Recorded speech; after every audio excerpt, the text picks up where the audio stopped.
जो अर्थव्यवस्था भारत की आज अगर आप डेटा देख लें, भारत की अर्थव्यवस्था कोविड के बाद विश्व की सबसे तेज गति से बढ़ने वाली अर्थव्यवस्था है।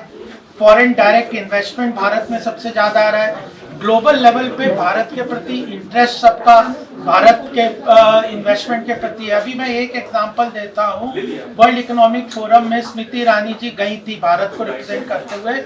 वहां पे सबसे ज्यादा अगर कोई प्रश्न आए, लोगों की इंक्वायरीज आई तो ये थी कि कैसे हम अयोध्या में अपने इन्वेस्टमेंट को ला सकते। ग्लोबल मल्टीनेशनल कंपनीज का ये क्वेश्चन था कि हमें ऐसे एरियाज बताइए, ऐसे प्रोजेक्ट बताइए जहाँ पे हम इन्वेस्ट करें।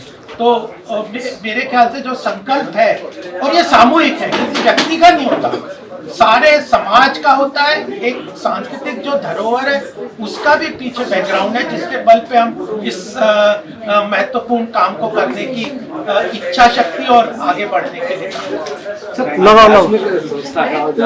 आध्यात्मिक गुरु आज देश में digital India, startup India, make in India जैसे प्रकल्प चल रहे हैं, तो उसमें युवाओं को इस अभियान में कैसे जोड़ेंगे आप लोग? देखिए कि जैसे अभी ये जो प्रकल्प है कल्चरल इकोनॉमिक कॉन्क्लेव, इससे यही है ना कि आप जो भी करना चाहते हैं और कोई भी संकल्प को पूर्ति करने के लिए या कोई भी विजन को पूर्ति करने के लिए सबसे बड़ा योगदान युवाओं का होता है। और हमारा देश जो है वो युवा देश है और बहुत युवा है, और जब तक वो एक सही मार्ग पे नहीं चलेंगे, सही उनको मार्गदर्शन नहीं मिलेगा, तो सही अपॉर्चुनिटीज नहीं बनेंगे उनके लिए, तो जो सपना पूर्ण नहीं होगा। सपनों को पूर्ति करने की शक्ति की जरूरत है, और शक्ति हमारे युवा लाते हैं। तो वही एक आप कह सकते हैं कि ये पूरा अभियान या पूरा जो एक प्रकल्प हमने लिया है कल्चरल इकोनॉमिक कॉन्क्लेव या मैत्रेय दादाश्री जी जो उनका संकल्प है, और गोपाल जी, हम सब जो जुड़े हैं इसको मैनिफेस्ट करने के लिए, यही है कि देश को सही दिशा में लेके चले और जो देश में और ऐसे अपॉर्चुनिटीज बने, स्टार्टअप इंडिया स्टार्टअप्स हो या एक इंडिविजुअल रूप में या फिर कलेक्टिव रूप में, कि सभी जुड़े और सभी अपना योगदान दें और हम अच्छे से विकसित हो और विकसित भारत का सपना जो है वो पूर्ण हो हमारा।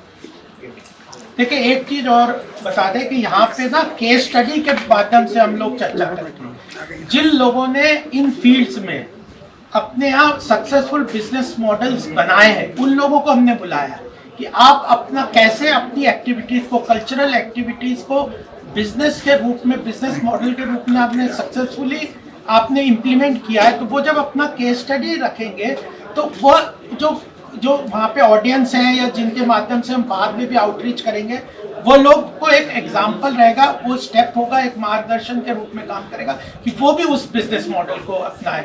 कैसे फाइनेंसिंग होगी, हमने फाइनेंशियल सेक्टर के लोगों को भी बुलाया है कि वो बताएंगे कि ऐसे एक्टिविटीज़ को किस माध्यम से आप फाइनेंस कर सकते हैं, कैसे आप उसको लीवरेज करते हुए मार्केटिंग को कैसे डेवलप कर सकते हैं।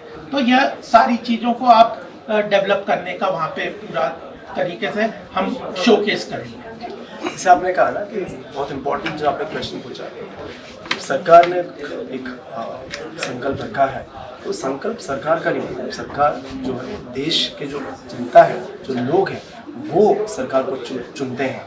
और जब सरकार कोई एक अभियान चलाता है, सरकार को एक संकल्प रखता है, तो वो देश का संकल्प है, और संकल्प की पूर्ति तब होगी जब पूरा देश जुड़ेगा, उसमें सभी जुड़ेंगे, एक व्यक्ति विशेष से लेके एक सामूहिक, एक समुदाय या फिर एक कम्युनिटीज़ हो या लोग हो या संस्थाएं हो, सभी को जुड़ना होगा। सब जब साथ में आएंगे तब होगा। तो मैत्रीबोध परिवार भी उसी में कार्यरत है और आध्यात्मिक स्तर पे हम अपना योगदान देना चाहते हैं।